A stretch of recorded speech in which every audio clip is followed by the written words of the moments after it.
Well, hi, welcome back to Painting with KQ. I'm Keith, and today we're doing something a little different. A lot of questions about trees. So what I'd like to do is just show you a couple of different ways to do quick trees, and you can always embellish on that, make it fancy. I have just a few highlight colors here. I'm going to get some water to that, and I'm going to start with some green, and what I'm going to do is put some black to that.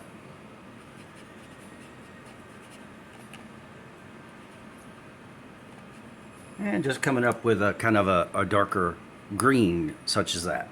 Maybe a touch of this umber in there as well. Now, with trees, there's so many different ways of doing it. There's so many trees in nature. I'm just going to show you a couple of quick ways. I'm using a little kind of flat brush, it's on the small side, and we're just going to slap some stuff up here and see how we come along.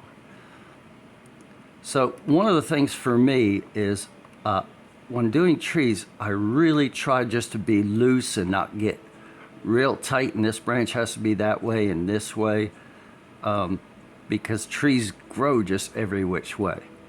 So if your branch comes up like that, that's just fine, because trees absolutely can grow that way. And we're just playing, throwing some color down. And the thing that's beautiful about doing something like trees, as I said earlier, you can detail them till the cows come home and come out with a piece that you just throw color down on to begin with, and just keep detailing it and adding and adding. And you could come out with something absolutely perfect in your eyes. And that's the whole thing. You want to do trees the way you want to see them. Now it's kind of loose, but it's just a basic piece to start with. Over here, let's see. Let's do something that's maybe tighter, more together. The branches are more together. So let's do that. I'm going to lighten this color up a little bit by just adding a little weight to it.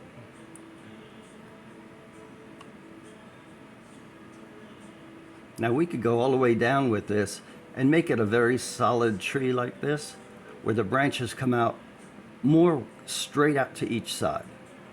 You can see how very quickly you can get that done.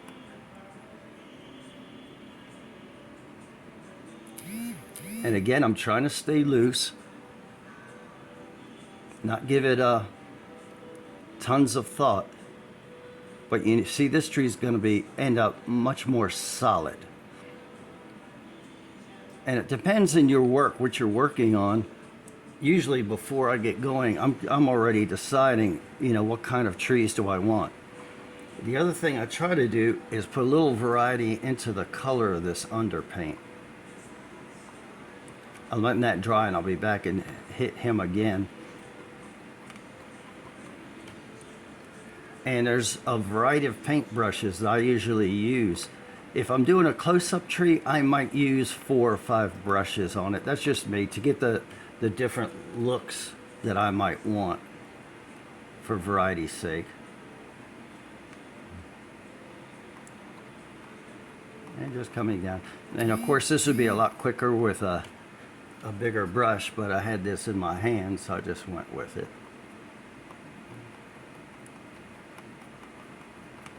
And this is just kind of the underpaint. Now on this one, what I'm going to do is I'm going to take just a little speck of black and add it to that mix. I'm going to wipe out the brush a little, and here and there I want to darken the color, especially on the inside.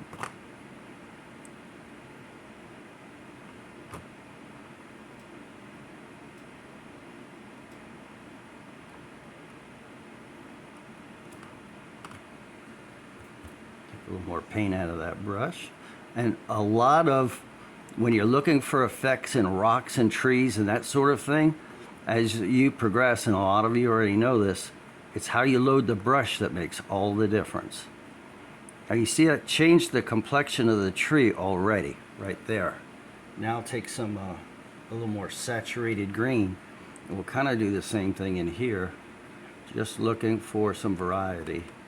I want to lighten that up a little.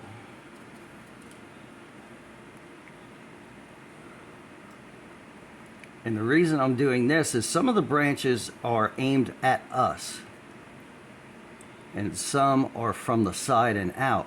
And it gives you the feel of more dimension if you can do that. The darkness, see how that middle looks like some of the branches are coming right at us. So what we can do over here, if you want to add some more detail, let us take one of the filbert brushes, liner brush, basic liner. And what we can do, we're going to figure the sun is coming from this side on this particular tree for highlighting sake. So now, this is what I was talking about with the highlighting. You can start doing this to give this a little more character.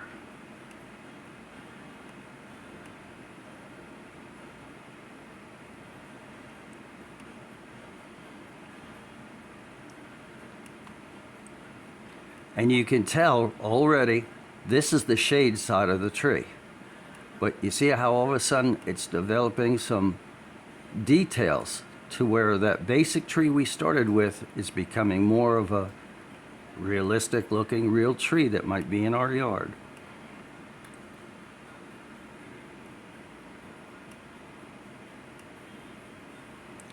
I love doing trees. You could spend a day just playing with all the details on a single tree. It's just that much fun. Okay, so there you have the basics for those just two types. Let us look at a little bit of highlighting. So what I'm going to do, instead of using yellow, we're just going to stay with white today.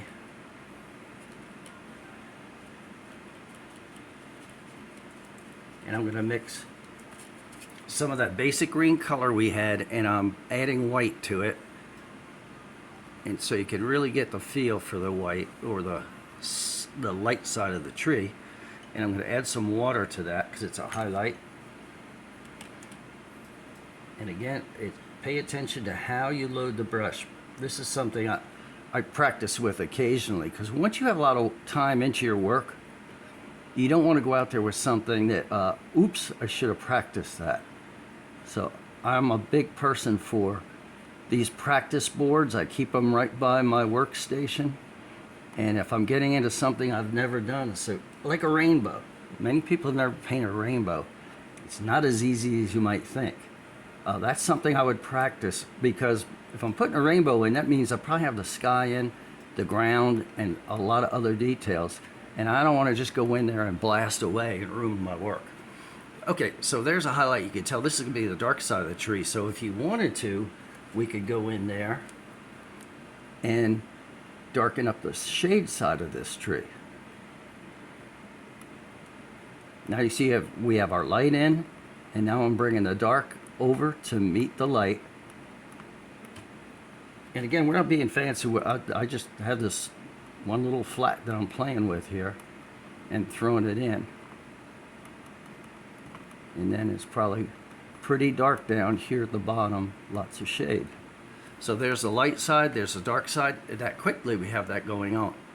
So on this other guy here, we're going to highlight him, and I'm just going to use the bright green highlight, and I'm going away from our little flat brush here, and I'm going to pick up a liner brush.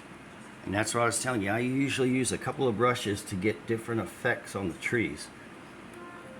And we're probably going to end up doing something like, I don't know, 5 of these little quickies on trees, because this is just the evergreen. Then there's the deciduous, and then there's the different types of branches that they do contain.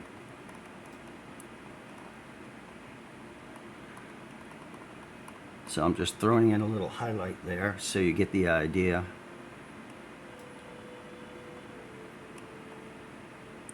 And if you want finer details, take shorter strokes. Little tiny strokes equate to smaller details that look finer, unless you're very, very far away. And see, there you have 2 very, very easy examples of trees. Then if you want to, and I always do this, you can go back with another set of highlights in here. And I'll sometimes put as many as 5 or 6 colors into the tree from the base coat on out, and then I might highlight with 4 colors or so. And you notice how it starts to look round and gives it dimension, kind of 3D. One last thing, you'll like this. Filbert brush. They come in all sizes, and very quickly I'm just going to see if I can throw something on there with a basic filbert. Now you've seen the evergreens that have branches that come down. I'm not going to start at the very top. But what I'm doing, I'm trying to load the tip. And give this a minute to get going. But then once it gets going, you get these little hangy type branches on there. See how that starts to blossom? Just on the tip with the paint.